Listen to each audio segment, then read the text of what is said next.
All right, so we got some SmackDown results here for you.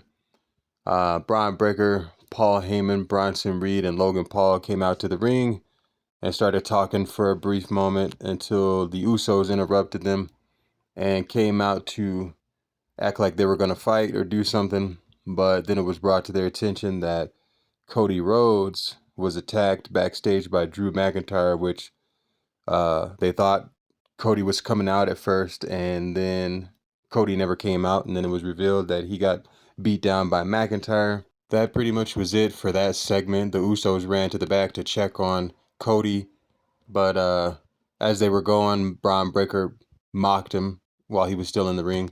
Next, we had JD McDonough going up against Ilya Dragunov for the United States Championship.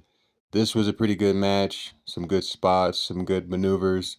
JD McDonough's a really good wrestler in the ring. So is Ilya Dragunov. They're both great wrestlers, to be honest. But yeah, it's a good match.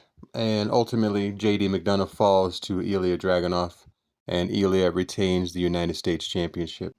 Next, we had Bronson Reed versus Carmelo Hayes, and this was a okay match. But basically, Carmelo Hayes ended up winning the match because there was some interference from Braun Breaker, the Usos, and ultimately Cody Rhodes coming back out to get the last laugh and hit Bronson Reed with the crossroads to enable him to be able to get back in the ring, allowing Carmelo Hayes to get a big victory.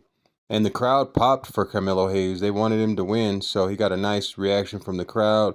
I believe Carmelo Hayes is over as a babyface, but the way they went about making him a babyface is just kind of like, I don't know, it's kind of dumb. Like, he didn't get over as a heel, and then they just turned him babyface randomly, like, with no story behind it, with no momentum, coming off a heel run, turning into a babyface. Like, he's just a babyface.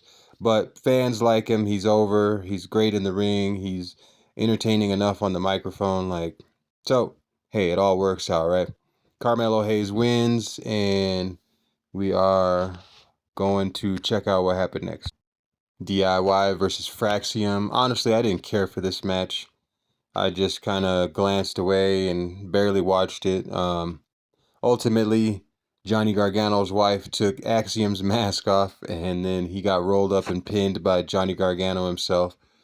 And then he acted like, he was suffering from acid burns on his face because he was unmasked. Like, I don't get the whole lucha thing, like why they have to have that mask on 24/7. Like, he just can't show his face. None of the luchadors can show their face, or, you know, I don't know, man. I don't get it. When it comes to Rey Mysterio, and I think also there's a few other luchadors out there, we know what they look like, but like the El Grande Americano characters, like we know that's Ludwig Kaiser, okay, and the other one is Chad Gable. Like, we know one is Chad Gable and one is Ludwig. Like, come on, man. But they'll probably still try to play and say, oh, we don't know who it is, or, oh, they can't be unmasked, or, oh, whatever. It's all dumb. I don't know. Next was Finn Balor versus Penta in a pretty decent match, and ultimately, Finn Balor performs as his greatest act, known as Pin Balor, and loses clean to Penta. How sad. This guy just can't get a clean victory over nobody. Jesus, man. Poor Finn Balor.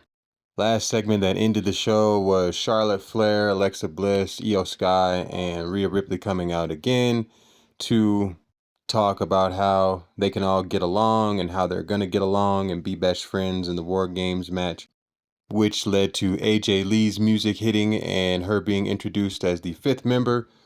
As soon as she walks out, everybody else in the ring, Rhea Ripley, Alexa Bliss, Charlotte Flair, all of them, Io Sky, they get attacked by Lash Legend, Nia Jax, and the Kabuki Warriors, and they get beat down. And then AJ Lee comes to try to make the save, but Becky blindsides her out of nowhere and lays her out. And then Becky joins Team Nia Jax, or whoever's team it is. And that's basically the show. Wasn't the greatest show, but it is what it is. Another episode of SmackDown. If you liked it, cool. If you didn't, cool. I, neither liked it nor disliked it. It just is what it is at this point. But that is your SmackDown results.